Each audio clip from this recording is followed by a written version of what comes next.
Shalom mes bien-aimés dans le Seigneur Jésus-Christ.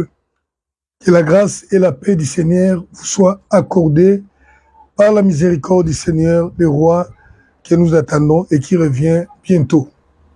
Comme je le disais, nous sommes retournés pour continuer cet enseignement et essayer de le finir aujourd'hui en ce qui concerne la conduite à suivre dans l'Église du Seigneur Jésus-Christ.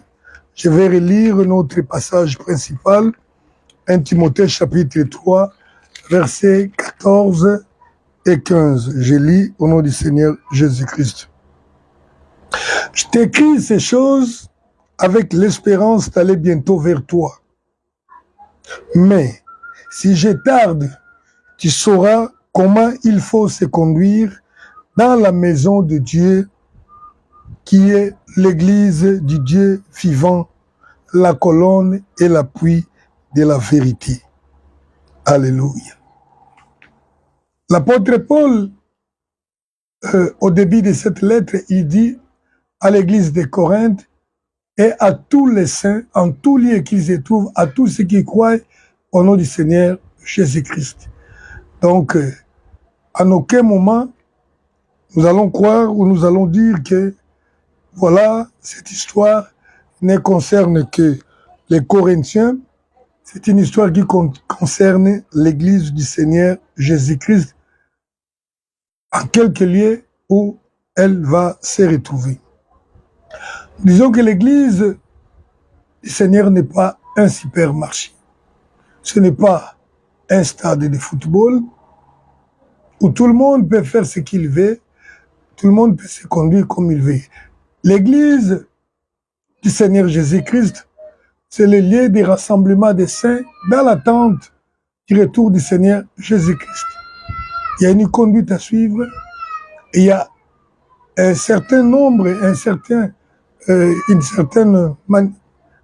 genre de personnes qui ne peuvent pas se retrouver dans l'église. Aujourd'hui, les gens sont complaisants. Vous savez que telle personne et telle autre est homosexuel, il est dans l'église, vous dites c'est son problème. Les gens disent, j'entends généralement les gens dire, voilà, le Seigneur a dit, laissez livrer et la bonne herbe, c'est lui-même qui viendra pour arracher, livrer au temps de la fin. Bien-aimés, cette parole n'est pas applicable à l'église. Là, ça concerne le monde. Le Seigneur ne va pas ôter les méchants du monde aujourd'hui, parce que nous, les saints qui vivons dans ce monde, nous avons besoin d'un certain méchant dans notre vie sociale. Les chauffeurs que nous utilisons, ceux qui nous vendent, parfois nos employeurs, tous ne sont pas des chrétiens. Le Seigneur ne veut pas les enlever, c'est à la fin. Tandis que l'Église, c'est le rassemblement des sauvés, de ceux que le Seigneur a sauvés du péché. On ne peut pas retrouver dans l'Église les gens vivant dans le péché. Si on les retrouve dans l'Église, c'est qu'il y a un problème et le Seigneur nous montre comment se conduire dans l'Église. D'abord, vous entrez dans l'Église. Le Seigneur vous fait entrer dans l'Église étant pécheur repenti. On vous montre, voici comment vous devez marcher par les instructions, par les prédications, par les enseignements, par les prières, par toutes les pratiques recommandées par la Bible. Mais si vous persévérez, vous persévérez dans le mal, alors il y a les sanctions qui doivent s'appliquer. Nous avons dit premièrement, en ce qui concerne la sanction, on a parlé du blâme. Après le blâme, aujourd'hui, nous allons parler des deux autres. La deuxième sanction de l'Église, nous avons l'excommunication. L'excommunication, comme le nom l'indique, c'est mettre quelqu'un en dehors de la communion de l'Église. L'Église est le lieu de la communion fraternelle, c'est-à-dire les frères sont ensemble, ils partagent des choses ensemble. Ils prient ensemble, ils écoutent la parole ensemble, ils adorent, ils louent ensemble. Et parfois même dans la vie sociale, ils font des choses ensemble. Ils sont en communion à cause de la parole et de l'amour du Seigneur. Et l'excommunication, c'est le fait de rompre cette vie d'ensemble-là avec un membre qui ne se comporte pas comme il se doit. Alléluia. Nous lisons Tite chapitre 3, verset 10. Je lis au nom du Seigneur Jésus-Christ. Éloigne-toi après un premier et un second avertissement, celui qui provoque des divisions. Alléluia. Sache qu'un homme de cette espèce est perverti et qu'il pêche en se condamnant lui-même. La Bible nous montre déjà qu'après avoir sanctionné par les blâmes, par les avertissements, ceci peut nous amener à se séparer avec une personne qui est troublée, une personne qui cause des problèmes, qui vit dans le péché. Dans l'église, on peut tout bonnement se séparer de cette personne-là. Voilà pourquoi il a été dit « ôtez les méchants du milieu de vous ». Ça, c'est une recommandation claire. C'est ça ce que nous appelons l'excommunication. 1 Corinthiens chapitre 5, verset 9 jusqu'à 13. Je vais lire ça. 1 Corinthiens chapitre 5, verset 9 jusqu'à 13. Je lis au nom du Seigneur. Je vous ai écrit dans ma lettre de ne pas avoir de relations avec les débauchés, donc les impédiques. Non pas d'une manière absolue, avec les débauchés de ce monde ou avec les cupides et les ravisseurs ou avec les idolâtres. Autrement, il vous faudrait sortir du monde.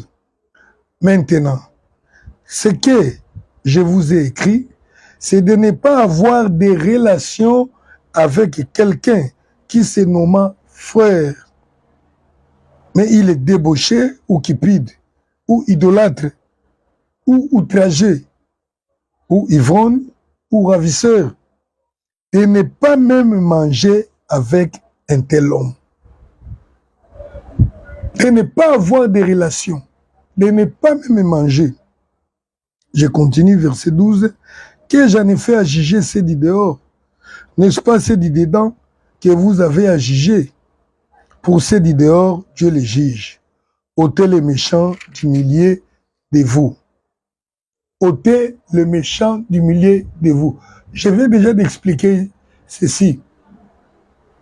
Nous avons à juger ceux du dedans. Ce n'est pas ceux du dehors. Le Seigneur s'en occupera au moment venu. Mais pour ceux de la maison, la Bible dit, ôtez les méchants du milieu de vous. Alléluia. Et là, l'Église peut appliquer, après des avertissements, après des blâmes, on peut appliquer l'excommunication. Donc, quand vous êtes excommunié, vous êtes chassé de l'Église. Ce n'est pas moi qui l'ai dit, c'est la Bible.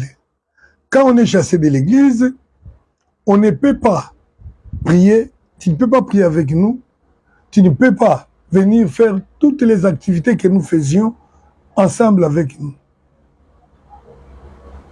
Tu es mis dehors de l'église. Mais la Bible dit encore, ne mangez pas avec une telle personne. Généralement, à l'église, on ne vient pas manger. C'est-à-dire que nous allons même éviter d'avoir certaines relations sociales avec une telle personne. On ne va pas accepter que cette personne puisse venir coopérer, acheter et vendre parce qu'il est déjà excommunié de l'église. Alléluia. Mais il y a des gens qui pensent que Dieu est un Dieu miséricordieux. Alors comment on ne peut pas, on peut chasser quelqu'un de l'église? Bien aimé, l'église doit à un certain moment chasser les gens qui ne veulent pas abandonner le péché. On t'avertit aujourd'hui, demain, c'est toi encore, après-demain, c'est toi encore.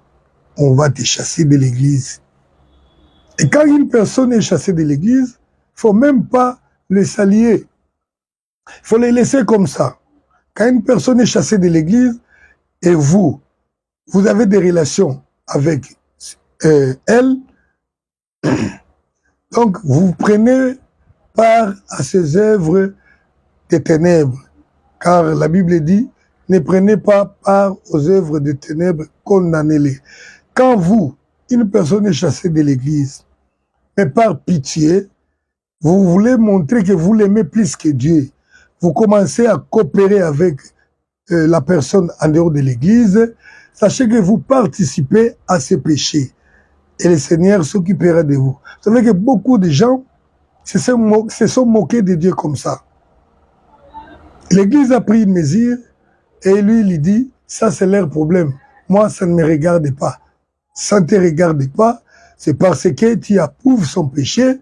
Lui, il vit dans l'impudicité, mais le Seigneur va aussi compter cette impudicité sur toi parce que tu participes, tu l'encourages.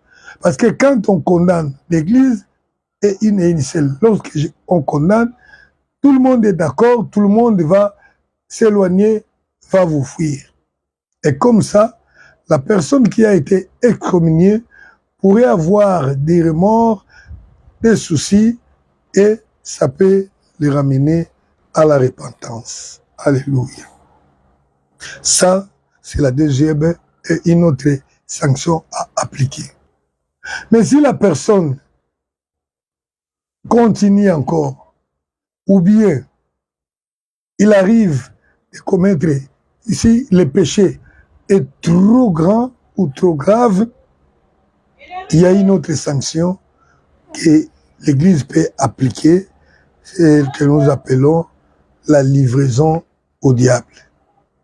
Ça, c'est la troisième. La livraison au diable, bien aimé, moi, je considère quand même que c'est grave. Alléluia.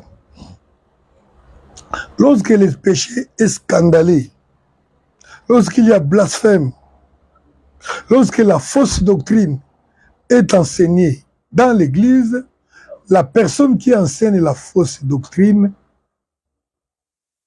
peut être livrée au diable. Mais vous savez, les gens ne comprennent pas quelle gravité il y a dans l'enseignement de la fausse doctrine. Parce que la fausse doctrine est le moyen que le diable utilise pour entrer dans l'église et infecter l'église par des démons. La fausse doctrine tue plus qu'un péché quelqu'un qu'une personne peut commettre comme ça là. Quelqu'un qui enseigne des fausses doctrines peut être livré au diable. Et nous lisons quelques passages qui nous montrent cette punition de la livraison au diable. 1 Corinthiens 5, 5, je lis. Qu'un tel homme soit livré à Satan pour la destruction de la chair, afin que l'esprit soit sauvé au jour du Seigneur Jésus-Christ. Alléluia. Alors, de quoi il s'agissait ici? Pour bien comprendre la chose, il faut retourner un peu en arrière à partir du verset 1er du 5e chapitre du premier livre des Corinthiens. Il y avait un messier dans l'église de Corinthe qui commettait l'impudicité avec la femme de son père. Nous ne savons pas si son père avait des femmes, je ne sais pas. Il se peut que sa maman était décédée et le père avait pris une autre femme, mais cet homme-là a commencé à commettre l'impudicité avec la femme de son frère. C'est là que l'apôtre Paul, lorsqu'il a appris cette histoire, s'est fâché. Il dit, vous êtes là en train de regarder, mais moi, déjà de loin, je condamne cet homme-là. Et il dit qu'une personne mérite d'être livrée à Satan. La livraison au diable. La livraison à Satan. C'est quoi, bien-aimé? Je pense que c'est ça la sanction suprême, la plus grande sanction dans l'Église. C'est livrer quelqu'un au diable. Bien-aimé, je vous ai dit que le Seigneur a donné à l'Église les pouvoirs, la clé même. Parce que nous avons le pouvoir de faire des délivrances, de délivrer les gens que le diable a détenus dans son esclavage. Nous avons aussi le pouvoir de prendre les gens qui se moquent de Dieu, de les donner au diable. D'ailleurs, je pense que c'est plus simple de délivrer quelqu'un au diable que de délivrer du diable. Alléluia. Un autre passage dans 1 Timothée où on nous montre une autre personne livrée au diable. 1 Timothée, chapitre 1er, verset 20. Je lis. De ces nombres sont Hyménée et Alexandre, que j'ai livrés à Satan, afin qu'ils apprennent à ne pas blasphémer. Il y a un certain frère que l'apôtre Paul connaissait, qui s'appelle Hyménée et Alexandre. L'apôtre Paul dit qu'il les a livrés à Satan. Pour quelle raison? Ils avaient blasphémé. Les blasphèmes, bien aimé, si tu es en train de blasphémer, l'Église peut prendre la décision pour te livrer à Satan. J'ai dit c'est plus simple même que faire la prière de délivrance. Pour livrer quelqu'un à Satan, on annonce ce qu'il a fait, on se convient, par exemple au niveau de l'Église, on se met debout, on fait une prière à Dieu. Seigneur, cet homme, nous le livrons au diable. N'écoute plus ses prières, ne réponds plus, ne les protège pas. Que le diable fasse de lui tout ce qu'il veut, mais qu'il ne touche pas à sa vie. Moi-même qui vous enseigne là, j'ai vécu cette histoire. Dans l'église où j'ai été converti, j'ai vu ces choses. Un jour, notre apôtre avait livré au diable sa propre fille pour une inconduite dans l'église. Sa propre fille, je dis bien, sa propre fille biologique. L'apôtre l'a livré au diable, à l'église. Il a dit à l'église, voilà ce qu'elle fait, c'est là ce qu'elle fait. Et il a demandé à l'église de se lever. Nous avons prié, nous l'avons livré au diable. J'ai participé aussi dans cette livraison à Satan. Seulement on demande à Dieu, parce que Dieu écoute nos prières. Le diable aussi ne saura pas toucher la vie de cette personne. Il peut les frapper des maladies, il peut connaître des problèmes, les échecs dans ses affaires, beaucoup de choses. Le diable peut les frapper, mais pas la mort. Et toutes ces choses ont pour objectif d'amener la personne à la repentance. Parce que s'il meurt dans cette condition, il n'y aura plus de repentance, il n'y aura plus moyen de se repentir pour lui. C'est la raison pour laquelle on demande à Dieu de protéger sa vie. Parce que même la personne excommuniée peut être repris dans l'église s'il se repent, s'il demande pardon et il montre les preuves, les signes de la repentance. De même pour la personne qui a été livrée au diable. Un autre exemple de Timothée chapitre 2, verset 17. De Timothée 2, 17.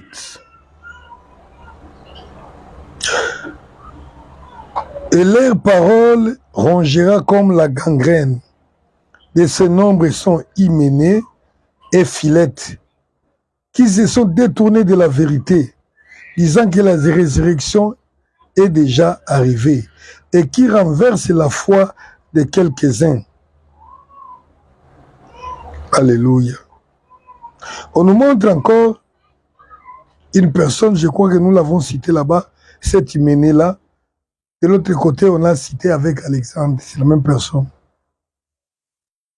Ce qui a causé aussi leur livraison au diable, à Satan, c'était parce qu'ils enseignaient des contre-vérités. Imaginez quelqu'un qui vous dit, Christ est déjà venu, il est déjà revenu. Alors pourquoi nous croyons encore? Mais il y en a plusieurs aujourd'hui qui enseignent ça. Oh non, voilà, Christ est venu dans la personne d'un certain prophète là. Ça, c'est un blasphème. Oh, malheureusement, ils le font chez eux. Mais si tu es dans l'église, tu commences à enseigner de telles choses, en tout cas, tu mérites d'être livré au diable. Il ne faut pas que nous paraissions comme si nous aimons les hommes plus que Dieu. Vous savez, Dieu était méchant, Dieu ne peut pas. Non, c'est un Dieu qui dit, un Dieu jaloux. Il punit l'iniquité jusqu'à la 3e génération de ceux qui les haïssent. Il fait miséricorde. Il y a un temps pour punir. Et l'Église qui exerce ces choses, c'est cette Église-là qui sera propre et saint devant le Seigneur. Voilà comment nous devons nous conduire dans l'Église du Seigneur Jésus-Christ. Alléluia. On a parlé de la conduite de l'Église. Mais maintenant, ça peut arriver aussi que l'Église, que ce n'est pas vous, plutôt les gens ne se comportent pas, ce ne sont pas les gens, mais ce sont eux-mêmes les responsables de l'Église. Que faire? Voilà, c'est ce que nous allons donner après ceci. Alléluia. Une église doit rester une église aux yeux du Seigneur. Lorsque l'église ferme les yeux sur les péchés, lorsque l'église refuse d'ôter les mal, de chasser les méchants du milieu d'elle, cette église n'est plus une église, quand bien même elle a une grande maison, elle a un grand nombre de gens aux yeux de Dieu, ça ne sera pas l'église parce que la Bible dit ôtez les méchants du milieu de vous. Que le Seigneur nous bénisse afin que nous puissions sanctifier nos églises. Amen.